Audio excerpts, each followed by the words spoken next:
क्या साथ ले जाएंगे नोट? क्यों गरीब की बद्दुआ ले रहे हो? गरीब की बद्दुआ और परमात्मा की दरगाह बिल्कुल सीधा राह, बिल्कुल सीधा राह, कोई बाईपास नहीं है भाई साहब। अब तो लाल किले के कबूतरों को भी भाषण याद हो गए होंगे। अगर हमारी किस्मत नहीं बदल सकते, भाषण तो बदल लो यार। अरे हुकूमत वो करते हैं जिनका दिलों पर राज होता है, हुकूमत वो करते हैं जिनका दिलों पर राज होता है। यूं कहने को तो मुर्गे के सर पे भी ताज होता है। गोरे गोरे चले गए, काले अंग्रेज आ गए, ये लूटने लग गए। 40,000 करोड़ रुपए का घोटाला, 80,000 करोड़ रुपए का घोटाला, 1 लाख करोड़ रुपए का घोटाला। अब तो घोटाले करके आम लोगों के दिमाग भी ऊपर उठा दिए। 5-10 करोड़ के घोटाले की हम खबर पढ़ना बंद कर चुके हैं। छोटा मोटा चोर होगा यार, कोई बात बड़ी करे। नेता लोगों ने सोचा कि गनमैन नहीं लेंगे, बॉडीगार्ड साथ में नहीं लेंगे, वो सड़क पे सिविल कपड़ों में सिक्योरिटी लगा देंगे। हम एक बस में बैठकर शिमला चलते हैं, घूमने चलते हैं शिमला। भाई साहब 40-50 नेता थे, बड़ी शानदार बस उन्होंने ली किराए पे। अंताक्षरी खेलते हुए जा रहे हैं। अचानक बस अंबाला के पास के बाद पंजाब में जब एंटर हुई, पंजाब में किसी सड़क के गड्ढे में बस पलट गई। वहां कोई किसान खेतों में काम कर रहा था, उसने बस के ऊपर मिट्टी डाल दी। अब सिक्योरिटी को चिंता हुई कि इस पॉइंट से बस निकल गई थी, इस पॉइंट तक पहुंची नहीं, बीच में ही है, तो उन्होंने ढूंढना शुरू किया। उसी किसान से बात की। नेताओं की झूठ बोलने की आदत को लोगों ने कितना अपने खून में बसा रखा है, यह बात आपको पता चल जाएगी इस बात से। तो उसी किसान से बात की कि भाई साहब इस नंबर की और इस रंग की बस थी, आपने देखी? कहता हाँ देखी थी, गड्ढे में पलट गई थी। कहता अब किधर गई? कहता मैंने ऊपर मिट्टी डाल दी। कहते इसका मतलब उसमें सवार सभी नेता जो थे वो मर गए थे। कहता सभी नहीं मरे थे, अभी 25-20 चिल्ला रहे थे कि हम अभी जिंदा हैं, हमें बाहर निकालो। मैंने सोचा नेता हैं, झूठ ही बोल रहे होंगे, मिट्टी डालो। हरियाणा के अंदर आपका कोई भी प्रोग्राम हो या हरियाणा से बाहर भी हो और आपको उसको लाइव करवाना है या फिर उसको रिकॉर्ड करवाना है, पब्लिक कितनी भी हो, 3,000, 5,000, 2 लाख, 5 लाख, सारी कवर होगी। आपके 5 कैमरे लगे, 10 कैमरे लगे, आपके ड्रोन लाइव हो या फिर क्रेन, ये सारी सुविधा द एयर न्यूज दे रहा है। आप कांटेक्ट कर सकते हैं। कोई भी इवेंट या रैली या कोई भी आपका प्रोग्राम आप रिकॉर्ड करवा सकते हैं और आप लाइव करवा सकते हैं। आपके फेसबुक, यूट्यूब, इंस्टा और ट्विटर हर जगह पे आपका लाइव स्ट्रीमिंग होगा, तो कांटेक्ट आप जरूर करिए। दिल की गहराइयों से बहुत शुक्रिया। आप सब लोग आज महाराजा सूरजमल जी की प्रतिमा को लोकार्पण करने के लिए, अपना योगदान देने के लिए आए हैं। करना ना उसको, कर दो ना। नहीं भाई साहब आप करिए। आज बहुत ऐतिहासिक दिन है जब महाराजा सूरजमल जी का प्रतिमा जो है उत्तर प्रदेश में पहली प्रतिमा है जो लोकार्पित हो रही है। मैं सत्कारयोग बुजुर्ग, नौजवान साथी, माएँ बहनें, सबका बहुत बहुत धन्यवाद करता हूँ। आपका चला हुआ एक एक कदम हमारे सर माथे पर। मेरे संसद में साथी रहे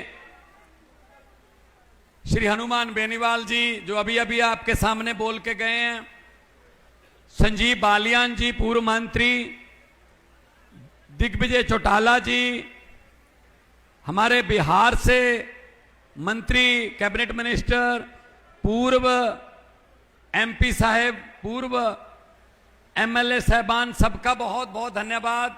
सबको मेरी तरफ से नमस्कार, सत श्री अकाल, वाहिगुरु जी का खालसा, वाहिगुरु जी की फतेह।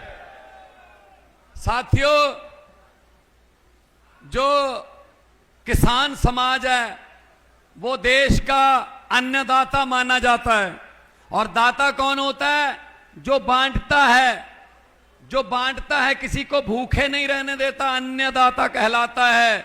आप सारे लोग खेती से किसी ना किसी तरीके से जुड़े हुए हो, और हमारा समाज अन्नदाता के नाम से जाना जाता है। महाराजा सूरजमल जी किसानों का बहुत दिल में दर्द रखते थे, उनकी समस्याओं को खुद बैठ के हल करते थे।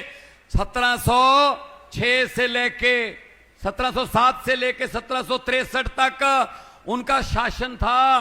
भाई साहब, शासन कहां तक था? आगरा, अलवर, अलीगढ़, इटावा, हाथरस, मेरठ, मैनपुरी, गाजियाबाद, झज्जर, नू और सोनीपत के यहां तक शासन फैला हुआ था भाई साहब महाराजा सूरजमल जी का। और सबको प्यार देते थे। उनका कहना था कि मानवता ही मनुष्य का सबसे बड़ा धर्म है। इतने बड़े सेकुलर राजा थे महाराजा सूरजमल जी, जिनकी प्रतिमा लग रही है। इन नेताओं ने अपनी मूर्तियां लगा ली, जीते जी अपनी मूर्तियां लगा ली, लेकिन हम जो देश के लिए कुछ कर गए, जिनका जो अंग्रेजों से लड़ गए भिड़ गए, उनकी मूर्तियां भूल गए भाई साहब। आजादी के झूठे लीडर, आजादी के झूठे नेता कुर्सियां लेकर बह गए। आज राजगुरु सुखदेव भगत सिंह फुल्ला जोगे रह गए, फूल ही रह गए भाई साहब। ये अपनी मूर्तियां लगा लेते हैं। मैं कहना चाहता हूं हमारे देश के वारिसों को कि मेरे देश के वारिसों, हर 15 अगस्त को क्या होता है? हर 15 अगस्त को लाल किले से तत्कालीन प्रधानमंत्री एक बुलेट प्रूफ शीशे में खड़ा होकर कह रहा होता है आजादी क्या होती है, हमें समझा रहा होता है। खुद बुलेट प्रूफ शीशे में खड़ा होता है। वही जब से मैंने होश संभाला, वही भाषण, वही आतंकवाद पर चिंता व्यक्त, गरीबी पर थोड़ी ज्यादा चिंता व्यक्त, महंगाई पर सबसे ज्यादा चिंता व्यक्त। चलो जी, ये था 15 अगस्त बस। अरे मेरे देश के वारिसों, अब तो लाल किले के कबूतरों को भी भाषण याद हो गए होंगे। अगर हमारी किस्मत नहीं बदल सकते, भाषण तो बदल लो यार।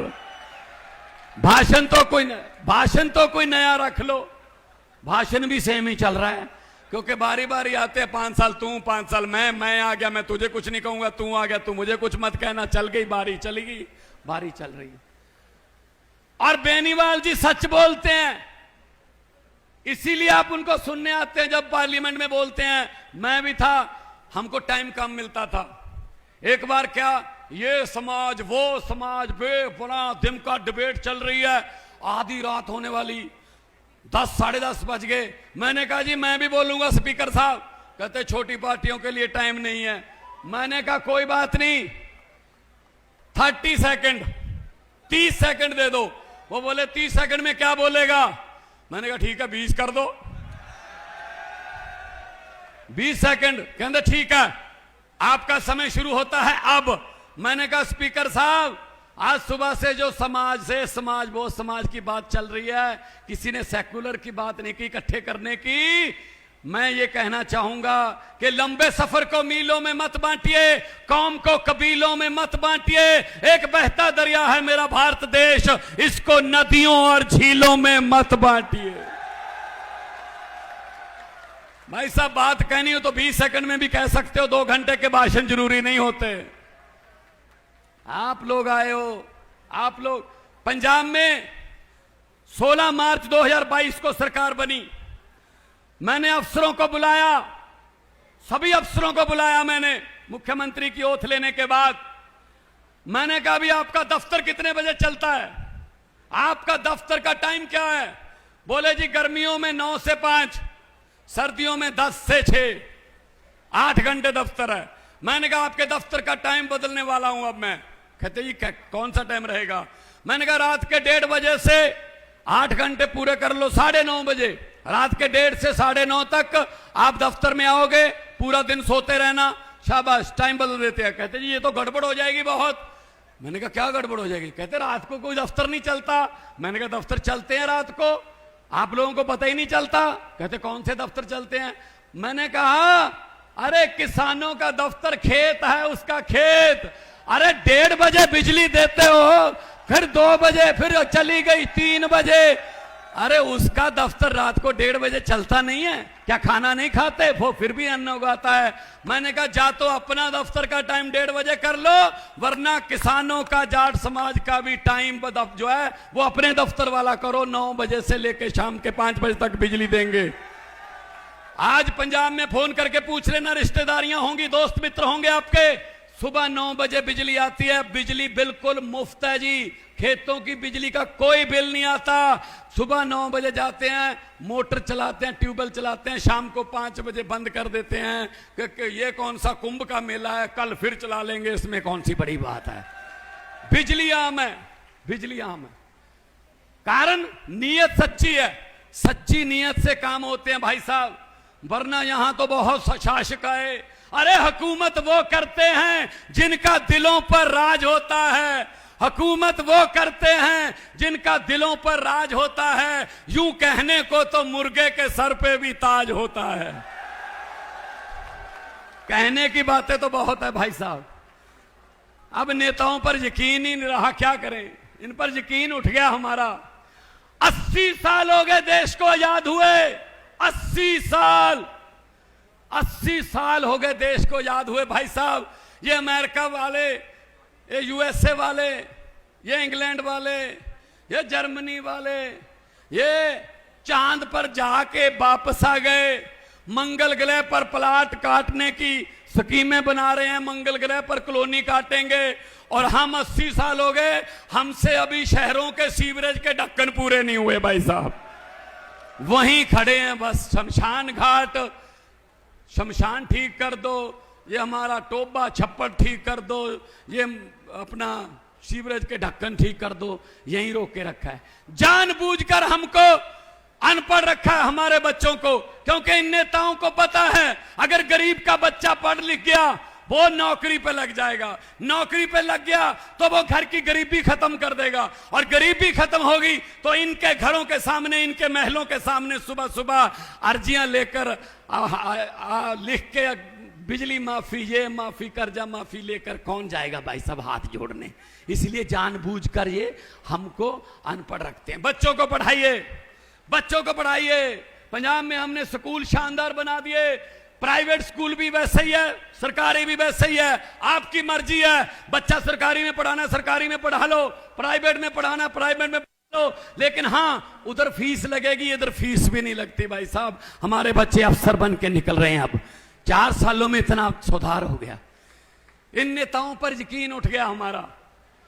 एक बड़ी अच्छी बात है, मैंने पता नहीं कौन सी किसी सीडी में मैंने बोला था जब मैं कलाकार के तौर पे काम करता था, भाई साहब बेनीवाल जी, नेता लोगों ने सोचा कि गनमैन नहीं लेंगे, बॉडीगार्ड साथ में नहीं लेंगे, वो सड़क पे सिविल कपड़ों में सिक्योरिटी लगा देंगे, हम एक बस में बैठकर शिमला चलते हैं, घूमने चलते हैं शिमला।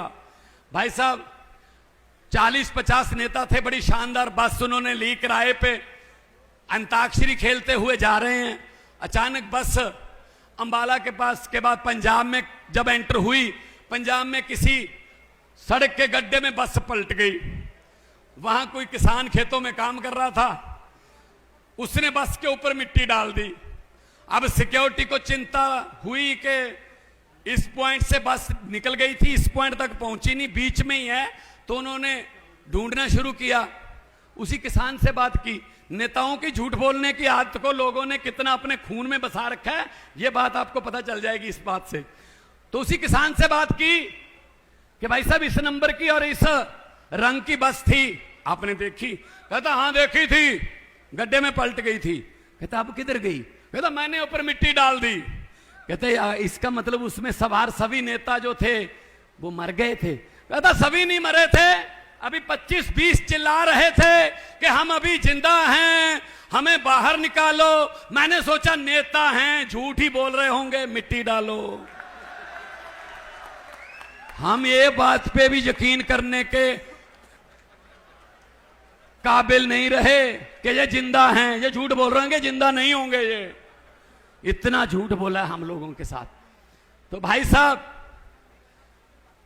आप लोग मेहनती लोग हो, ये सकौती गांव वालों को बहुत धन्यवाद करता हूं मैं और बालियान साहब का धन्यवाद, मनु चौधरी जी का धन्यवाद, मुझे बुलाया।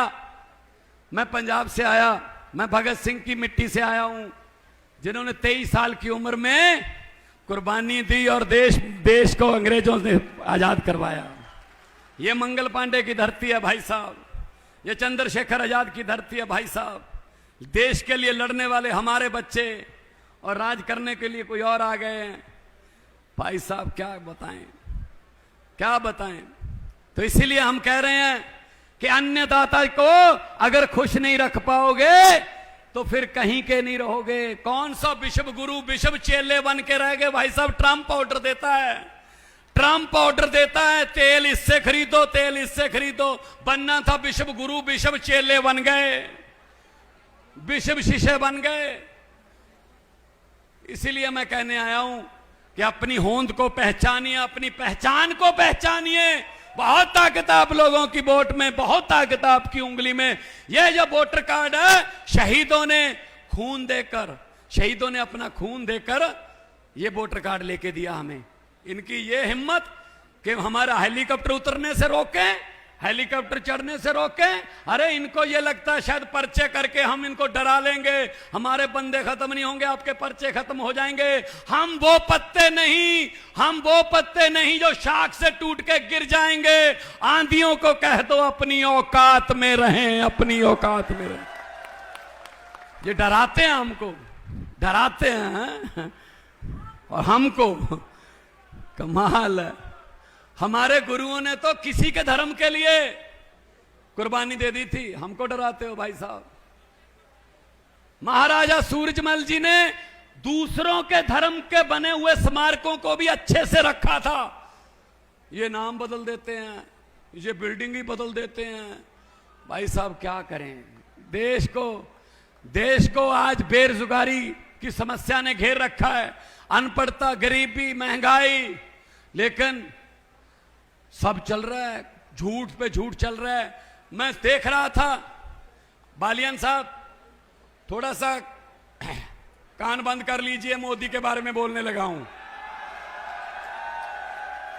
भाई साहब। कहीं से भी कुछ भी जोड़ देते हैं यार, कहीं की बात कहीं भी जोड़ देते हैं यार। वो इसरो है ना, इसरो जो नासा है, नासा की तरह हमारा इसरो है, वहां से चंद्रयान छोड़ा और भाषण देने लगे कि इसरो से मेरा पुराना नाता है। मैंने सोचा भगवंत मान, 8वीं का सर्टिफिकेट नहीं मिल रहा, 8वीं क्लास का, ये इसरो में कब चला गया भाई। इसरो में तो साइंसदान होते हैं, विज्ञानी होते हैं, साइंटिस्ट होते हैं।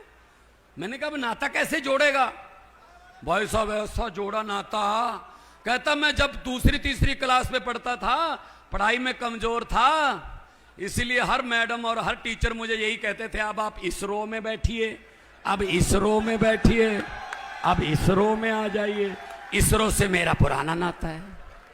कर लो बात भाई साहब, क्या करें, चल रहा है बस। क्या करें, देश की किस्मत है, चल रहा है।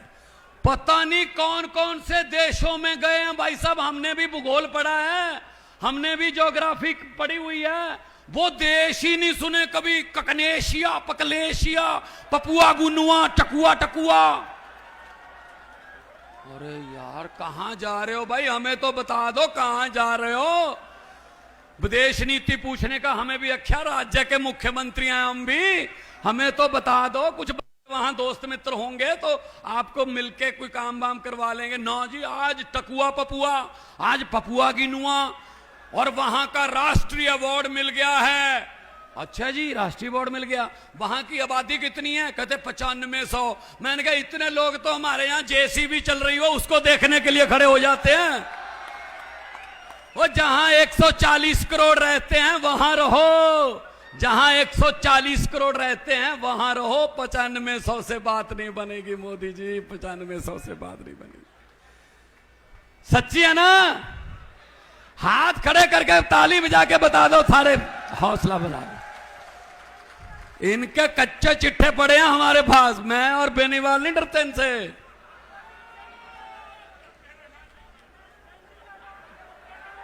संजीव वालिया ने कहा मैं भी नहीं डरता,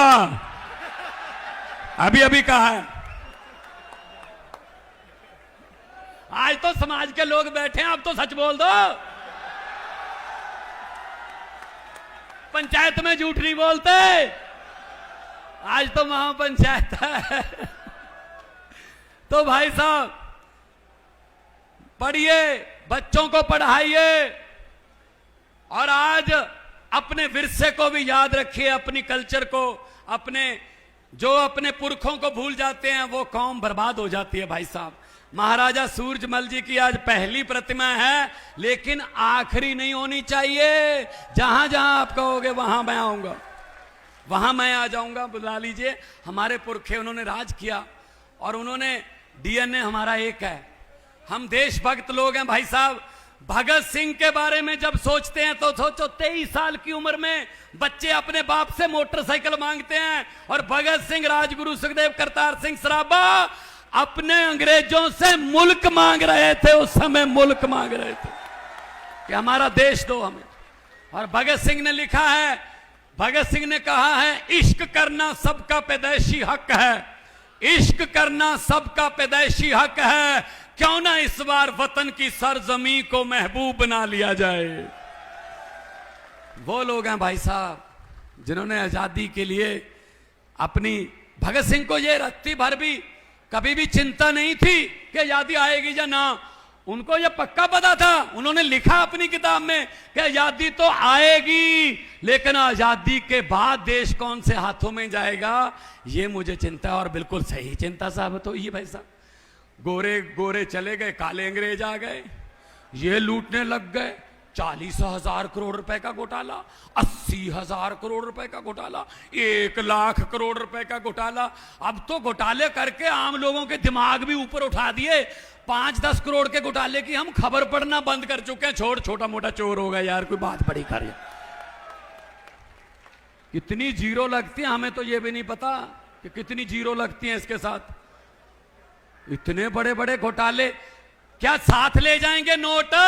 क्यों गरीब की बद्दुआ ले रहे हो? गरीब की बद्दुआ और परमात्मा की दरगाह बिल्कुल सीधा राह, बिल्कुल सीधा राह, कोई बाईपास नहीं है भाई साहब। मैं कहना चाहता हूं, जो ये भ्रष्टाचारी जो गरीबों का पैसा खाते हैं, सड़कें खाते हैं, पुल खाते हैं, जो भी आ जाए इनके हाथ में वो खा जाते हैं, हक खाते हैं, हक मारते हैं जनता के। मैं उनको कहना चाहता हूं कि जितने मर्जी इकट्ठे कर लो, पैसे, हीरे, मोती, जितने मर्जी इकट्ठे कर लो, पैसे, हीरे, मोती, मगर ख्याल इतना रहे कफन पे जेब नहीं होती, साथ नहीं जाएगा पैसा। कोई अच्छे काम कर दोगे 4 दिन दुनिया याद कर लेगी आपको, वरना बड़े बड़े आए, बड़े बड़े चले गए भाई साहब।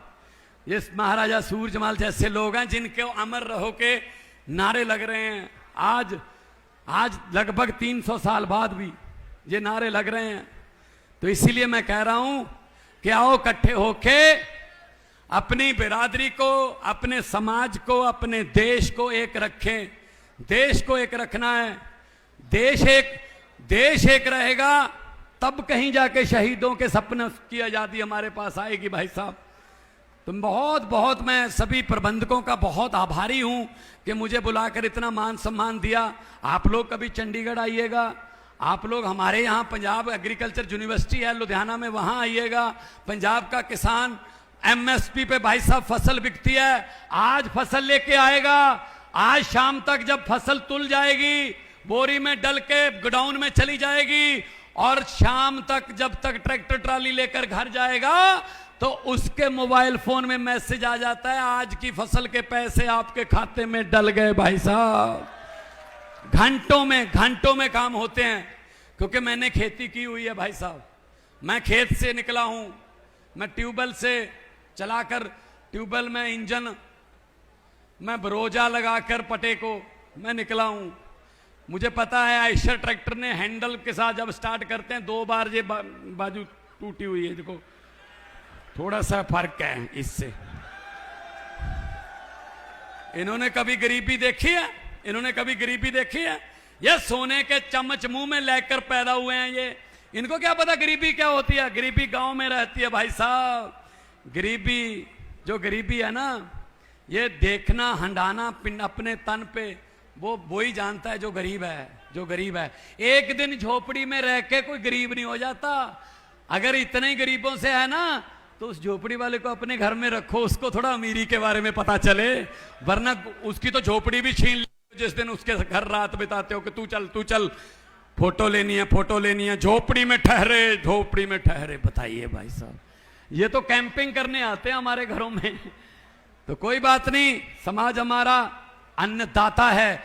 हाँ, हमारा समाज कभी ऐसे नहीं करता हाथ, हमारा समाज हाथ ऐसे करके देने वाला समाज है भाई साहब। दोनों हाथ ऊपर उठा के भगत सिंह का नारा लगाएंगे, इनकलाब। दिल्ली तक जाए आवाज, इनके शीशे हिलें, शीशे। और है आपकी आवाज में वो ताकत, जब दिल्ली की बरूहों पर, सरहदों पर बैठे थे, हिले थे ना शीशे, वैसे होना चाहिए। दोनों हाथ ऊपर उठाकर थोड़ा वॉल्यूम और बढ़े, इनकलाब, इनकलाब, महाराजा सूरजमल बोले सोनिहाल। लोगों को अक्सर कहते सुना है, जिंदा रहे तो फिर मिलेंगे, लेकिन इस पंजाबी दिल ने कहा है, मिलते रहे तो जिंदा रहेंगे। बहुत बहुत धन्यवाद, बहुत बहुत मेहरबान।